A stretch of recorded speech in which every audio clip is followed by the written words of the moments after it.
Ladies and gentlemen, myself Jabulani Sinyazo with Maris Leroux of the Rustenburg Herald, and we are bringing you the news that is making headlines in and around Rustenburg. And let's jump right into the front page where we meet Sifiso and Karabo. They are the first winners of this year's art competition. They are pictured there with their money on the front page. You have to go there to believe it.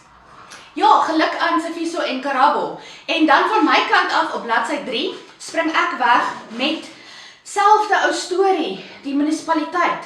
So ons het 'n persverklaring ontvang vanaf Action SA en hulle sê dat hulle die nuwe voorgestelde munisipale tariewe wat natuurlik opgaan, teenstaan en daar is ook 'n petisie deur hulle geloods. So as jy dalk voel dat dienslewering en munisipale dienste nie is waar dit moet wees nie, let's think about it for a minute. Gaan lewer gerus jou insette en teken ook die petisie. Okay, we are moving on to page 2 where we are talking about a very beautiful story in Rawane High School in Tlhabane, where two businessmen, I'm going to mention them by name, Tumelo Moreba and Tsepa Motlhabane. They took time out of their busy schedule to go and cook for the learners at Rawane Secondary School or Rawane High School. Now these learners, they are doing grade 12 and usually over the weekends they go and study. Now these guys, they are helping the community and they are an excellent example for all the people here in Rustenburg.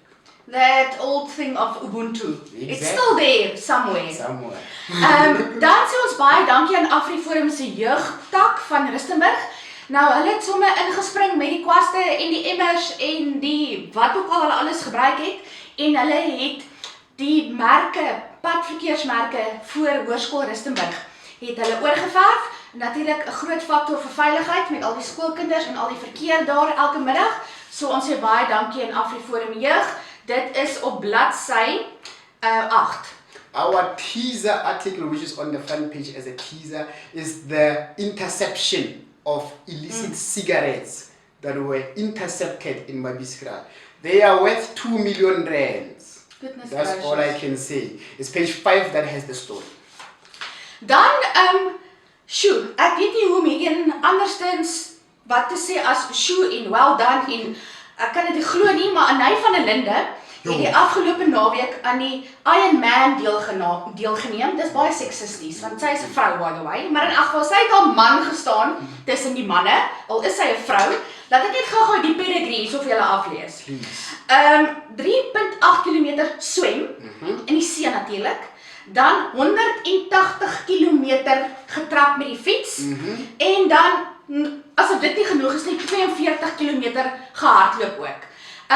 Anay, ons is baie trots op jou, Lichtenburg is trots op jou, wel gedaan. Yeah, I'm very impressed. Now I'm moving on to the biggest mining, engineering, minerals processing exhibition that ever took place here in Rustenburg. The biggest, it took place last week and I was there. There's a lot of pictures there. 1, 2, 3, 4, 5 pictures that I've taken. Way more pictures that I've taken, but there's 5 in the newspaper. Go to page 17 to see if your company was represented well. Thank you so much. We'll see you again, same time, same place, next week. Before we go, Jabulani, just a quick message from our side. Nou verlede week het ek 'n redelike groot berig gedoen oor dienslewering en veral oor elektrisiteit or lack thereof in ons stad, in ons dorp. And we are still receiving complaints from citizens regarding service delivery. You can also look at our Facebook page, at our poll question for this week. And it seems people are frustrated, angry, gutful, all those lovely descriptive words. And we do stand behind the community en ons ondersteun julle graag en ons wil graag help, maar neem ook in ag dat ons nie elke liewe individuele klagte persoonlik kan oplos nie. So julle is welkom ons te skakel met klagtes en wanneer dienslewering gebrekkig is, but please take in mind that we cannot focus on one story the entire time for one person. So it has to be something that affects the community at a great. And then also, have you followed due process? Have you reported to your ward councillor? Do you have a reference number? Have you spoken to the police if it's a criminal investigation? Did you speak to your boss or go to CCMA if it's labor related?